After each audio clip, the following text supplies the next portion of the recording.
This is aisle 42.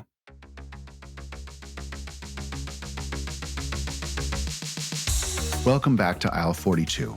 In this episode, I chat with Dominic Dubé, co-founder of eVIVE Nutrition, a brand that's redefining convenience with nutrient-dense, whole food-based frozen smoothie cubes and innovative plant-based products. Dominic is tackling one of the biggest issues in the grocery industry, ultra-processed foods, by making it easier than ever to enjoy real, whole ingredients without sacrificing convenience.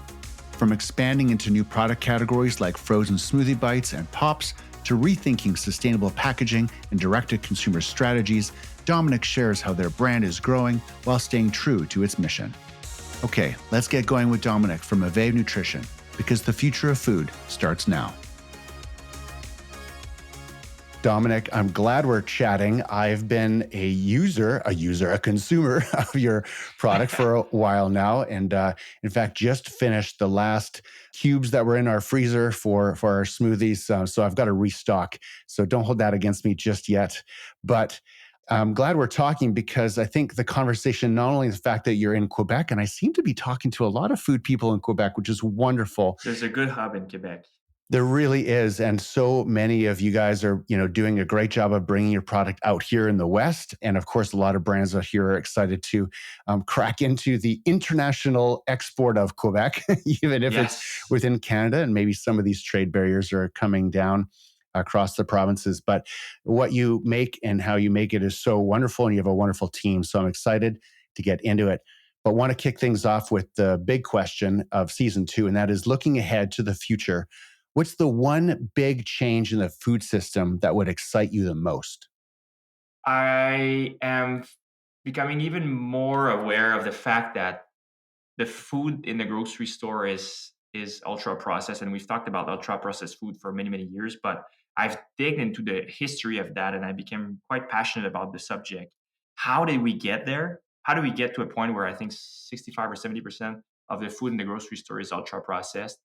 And the history goes back, quite a bit. I think it started in World War II when they needed to find ways to preserve food and can it just because of the war effort. And then in the 80s and 90s, you had the tobacco industry that was under tremendous pressure that started purchasing big food. And so not a lot of people are aware of that, but I think it's Philip Morris, big tobacco company that bought Kraft and General Food, and you had like 4 or 5 big transactions. We're talking like $14 billion transaction at that point, where big tobacco wanted to get into, well, they wanted to diversify because the pressure on tobacco was really high at that point. And so they went into food, and they brought in at that point all their tools to basically make food more addictive, to market it super aggressively, and to lobby at the government level to do some crazy stuff, basically. And so when you know a little bit of that background and you look at the grocery aisle, for me, what excites me the most about the next couple of years, it's going to be a transformation of those aisles. Not go back, because we're still going to have some processed food, but it's going to be some healthy version of processed food, stuff that actually fuels you and give you the energy you need versus makes you sick. So I think we're entering that transition. We've talked about healthy food for decades now, but it was really niche. We're now seeing it becoming mainstream, and you're seeing those big food now struggling a little bit on their core lines. Like Pepsi, I think, announced that they had some challenging quarters, and so I am really optimistic about the next couple of years, and I'm super thrilled to be in that industry because we're going to see a lot of change. I agree. And healthier products, cleaner labeled products, simple ingredient products, I think plays a really big role in the, health and nutrition of our families, of our bodies, of our communities. And one of the things that excites me about what you guys are making is that you're, especially, I'll be honest, and you get to speak to your product lineup in a moment, because I think there's some things that people might not be aware of. But when it comes to your smoothie pods, triangles, I'm not sure what to call them, those wonderful little cubes, things that trays, trays, but they're not cubes. They're differently shaped. They're triangles. Yeah, sure. There you go.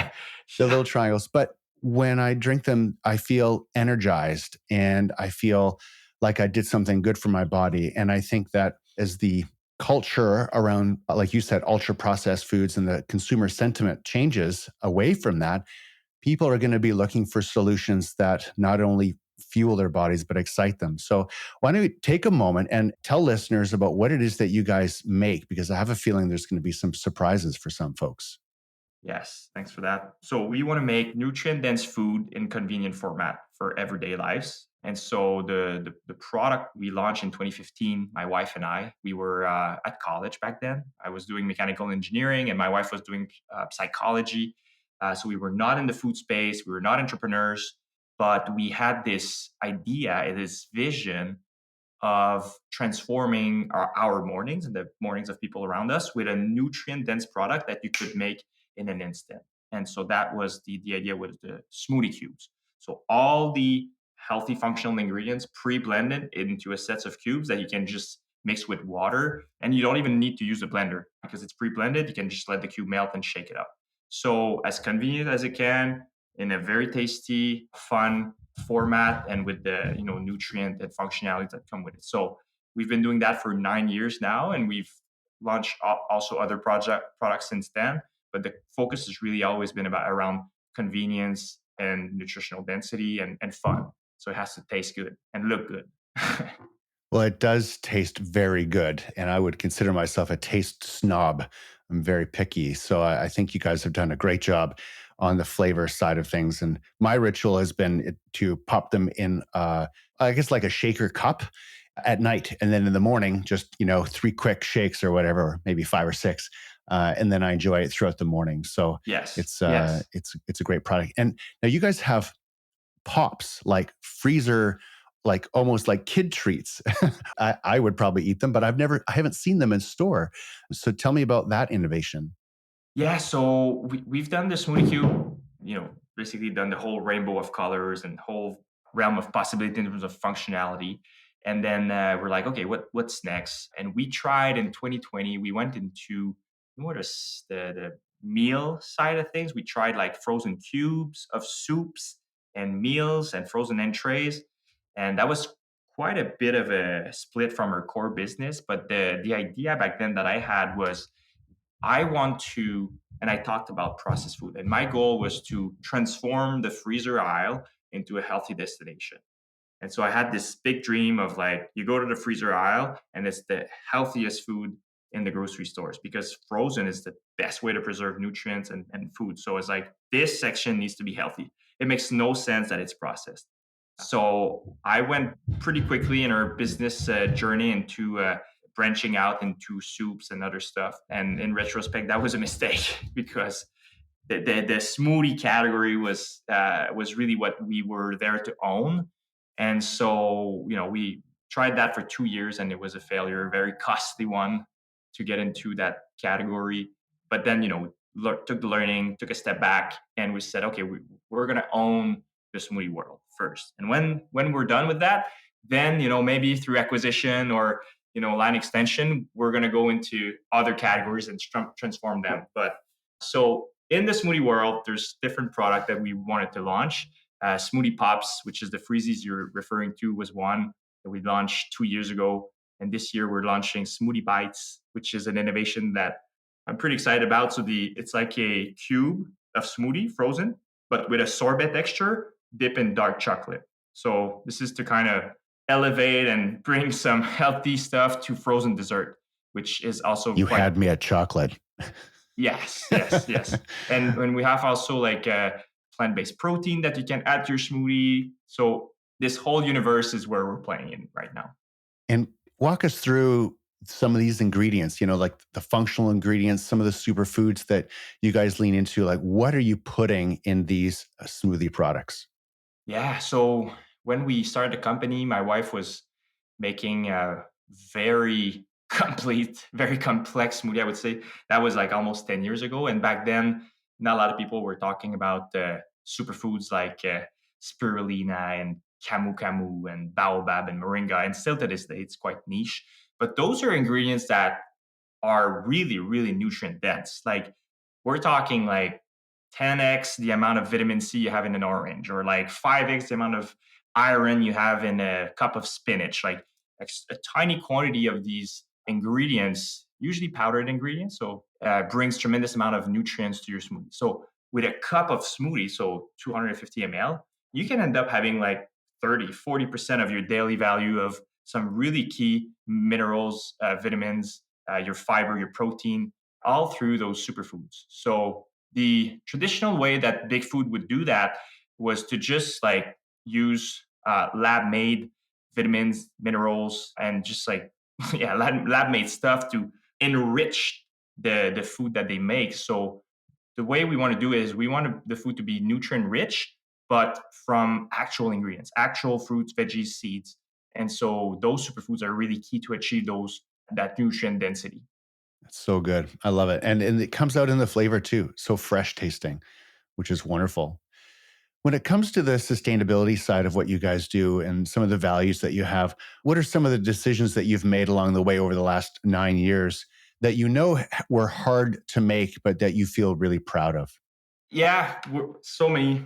But I'm going to share that story because I think it's important. If some of your listeners have food business or are starting food business, when we started, we wanted to create the perfect product for us, and so the original product, was actually frozen cubes of smoothie without the inner tray of plastic inner tray, and it was in a compostable paper bag, and it was 100% organic, and so that was by our definition, the perfect product. But then we put that into the market at 14.99, and the compostable bag was taking moisture, and the cubes were looked horrible after 3 months in the freezer. There was snow onto it, and the price tag was quite steep, and so we realized like, okay, that's not the perfect product, obviously, because we're not selling any. And so then you kind of understand that the perfect product is something different than what you envisioned at first. And I have so many stories like that from founders that they start with the compostable everything, and you want to have something that provides the best experience to the customer. And so packaging is quite important. So plastic has been unfortunately quite inevitable for us at this point. The use of plastic. We truly hope that the technology will evolve where compostable will become an option. But one area that I'm really excited about is the plastic neutrality or plastic negative certification in the interim. And I'm seeing this as a temporary solution for a food brand is you can compensate the plastic you put into the market. And the way they do that is they build recycling facility in countries that don't even have waste management system. So that's really where the plastic in the ocean is coming from. It's from coastal cities that really have no waste management system. And I've visited some places like that in Colombia, some villages that their management system was the ocean, and they just didn't have anything. So these company like Repurpose Global is building recycling and waste management facility with the dollars that North American brands are providing them. So I think this is a good interim solution until we can transform our packaging to where it's going to be really truly sustainable. And in the future, I don't know if it's going to take 10 years or 20 years, but I bet that all the food product we're going to consume are going to be packaged as efficiently as an orange or a banana with like truly compostable material that's just going to throw into your garden. I think that's the future. I think plastic, we're going to look back on plastic in 20, 30 years and be like, yeah, that was, a bump in the road, but a needed one. But gladly, now we're packaging your food like nature always did it. So yeah, I think that is an area I'm really excited about, the packaging side of thing. It's not perfect the way products are packaged right now, but it's gonna get better. Love it. Well said. And I think doing what you can now and with your eye on the future, I think is a beautiful way to look at it. And yeah, you're right. You can't affect change if you're not driving sales. So it's a very real part of the business. Speaking of sales, your brand is growing. You've been growing in the US. You and I were talking offline about, your Instacart play in the US as a way to sort of help support some of that US expansion, as tricky as that is, and maybe even how trickier it may become. But we'll save that conversation for another day. What's in your sights for growth of your brand right now? Yeah, so we're 9 years in, so we've experimented different thing. Right now, we're really refocused on smoothie and the smoothie world. We're gonna grow through innovation, like the little smoothie bites that I talked about, the smoothie pops, the plant-based protein, some add-ons, some supplements you can add to your smoothies. So this is gonna be big for us, innovation. The other area I'm focusing on right now is to work with retailer under their own brand to bring the innovation and the technology we've developed to their retailers under their brand, so private label.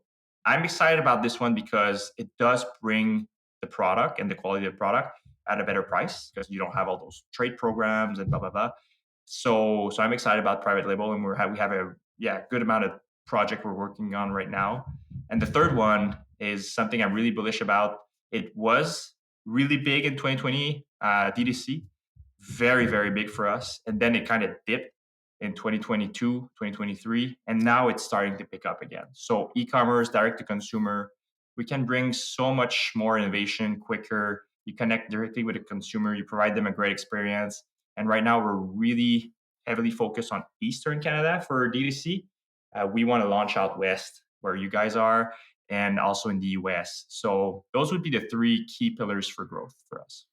I think the D2C play, especially if the consumer experience is really elevated and that that they are rewarded for being on your website and being a subscriber either to your email list or better yet to your product, that they feel that you guys are making something for them and that they are a part of what you're not only making but maybe innovating. I think there's something really special about that. And obviously, as the brand, being able to cultivate first party data and nurture those relationships in the way that you want, it means that you've got that direct connection. And it's a beautiful thing for a brand like yours to be able to have that audience and that consumer base in your back pocket. Yeah, and I'm going to add that for a frozen brand, we're very fortunate to have that DTC because it's very rare that a frozen brand can be successful online for many reasons. One of them is that logistic is extremely expensive and you need to put a lot of product in a tiny box to make it work. So think of pizza or even entrees, or there's a lot of categories that are really hard to do DC in frozen. And but herb cups that you've seen them, they're really tiny, they're really compact. So you can stack like 30 of them in a tiny box. So we have kind of the perfect product for DTC in terms of shipping efficiency. So really fortunate about that. And yes, we can connect directly with consumer. We can innovate quicker, and it's just fun. It's a really fun part of the business. And I've seen DoorDash starting to come up in a lot of conversations where brands are leveraging some of these delivery platforms as ways to distribute from either a hub or even from a retailer, around those types of things. So are you guys, what kind of partners are you working with to make sure that this frozen product is getting where it needs to get? And I mean, not abandoned on a doorstep on a hot sunny day. Yes. So luckily, the world has evolved in their direction, right? With Amazon Prime that promise you 2 day, next day or 2 days deliveries. So the logistic network has become very efficient for next day. So they didn't create the network for frozen brands like us or for fresh meal kits. Like it was created because the customer expect delivery the next day or 2 days, and so we tap into those very efficient delivery companies that support Amazon and Walmart and the likes. And it just happens that their product is frozen, but they don't even know like when they distribute the box. It's just that they have to deliver it within 1 day or two, whatever the product is. It could be like toothbrush or Evive, or that's what they do. And so the only difference is we pack it with dry ice and insulation so that it will withstand the 2 days, even if it's like 20-degree outside. So yeah, the efficiency of delivery has become quite impressive, even for remote area. Love it. It's so great. Well, what's next? What's coming up? You got, well, like I said, tariffs aside, what some of the things are you excited about this coming year? So many things. Like one of the thing personally that I'm tackling right now is I've always been quite far from the marketing in my company. It was my partner, my wife, and now we have two kids, and she's stay at home. It was her dream, and so she's taking more of a step back from the day to day in the company. And so we tried different things. We tried to hire people in marketing and delegate, and it was not successful. And so I was like, okay, I need to I need to learn. I need to learn the trade. And so I've been spending a lot of time on our marketing in the last couple of months, and now all the content, all the social, we've pivoted our brand account to a personal brand kind of play. And so I'm creating content and stories, and it was really uncomfortable at first, but now I'm taking some pleasure out of this because it's very creative. You think about concept, you create all the time. And so I'm really excited about building the brand to another level with a personal story twist to it. So that I would say is what has brought me the most fuel and drive for this year. Although we have great innovation and other stuff, big project we're working on, this is new. And after 9 years as a business owner, sometimes you need that newness, that spark to give you a year, 2 year of drive. I actually have been, my social feed, my Instagram feed has been serving up more of what you've been doing lately. So I think the algorithm gods are being extra favorable because it's hard sometimes you don't get served up from the brands that you love and follow. You don't always get the notification or get it in the feed. So it's been great to see you putting yourself out there the way you have. So great job. Nice. Well, thank you for the time and for everything that you guys make and how you make it. It's a beautiful product. And excited to see you guys continue to grow. And yes, especially out here in the West, if you don't mind me saying. Yes, we're working on that. And thanks for inviting me and for the conversation. Appreciate it. Thanks for listening to this episode of Aisle 42. Please head on over to evivenutrition.com to learn about their products and more importantly, where you can find them. Okay, that's it for me. I'm Corwin Hebert from Ethical Food Group, and I'll see you in the future.